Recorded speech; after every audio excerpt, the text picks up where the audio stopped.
Hey there. That's right. It's my face.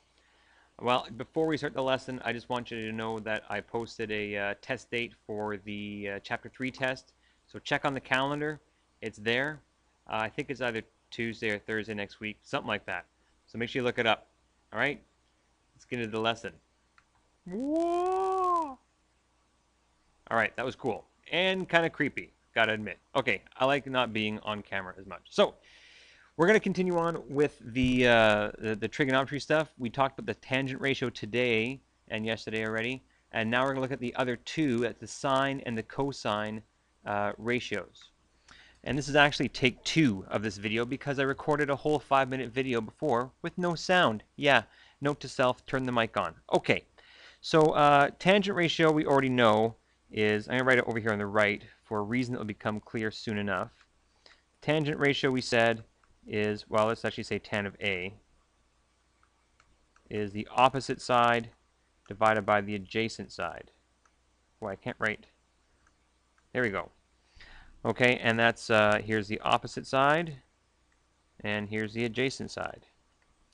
Well, the sine and cosine ratios, are much the same. They just use different sides. So, for example, the sine ratio, the sine of angle A, is just the opposite side over the hypotenuse. Everything else works the same. The cosine ratio is just the adjacent side over the hypotenuse. Okay?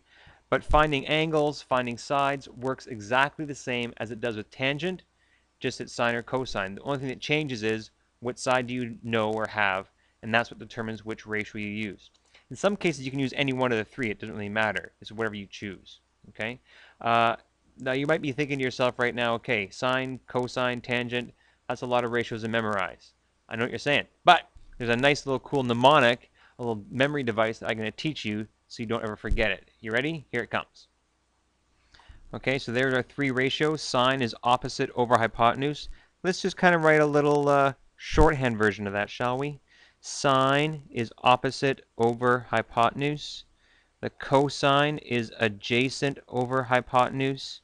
And tangent is opposite over adjacent. And so just in case you forget, all you have to do is go soak your toa. Yeah, SOHCAHTOA, that's what it is. I know, really bad. But that's it. And if you ever forget, what ratio is what, just say to yourself SOHCAHTOA. Sine is opposite over hypotenuse, and cosine is adjacent over hypotenuse. Tangent is opposite over adjacent. So whenever you're solving one of these problems, you're probably going to have two sides, or you're going to know an angle and one side and need to know another side, something like that. You're going to know two of those three pieces of information, an angle and two sides. And the two sides that are involved determine which ratio you use. So if, for example, look at this picture here. So you're trying to find this unknown angle, theta, and you know that the adjacent side here is 5, so I know the adjacent side, and I know the hypotenuse.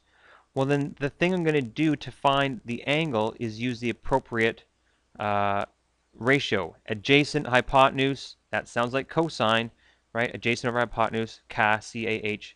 Cosine is adjacent over hypotenuse. You're going to do cosine of theta is equal to the adjacent side divided by the hypotenuse. Okay? And then finding the angle is just like it was with tangent. You're going to do the inverse tan of 5 over 10. Sorry, you're going to do the inverse cosine of 5 over 10, just like this.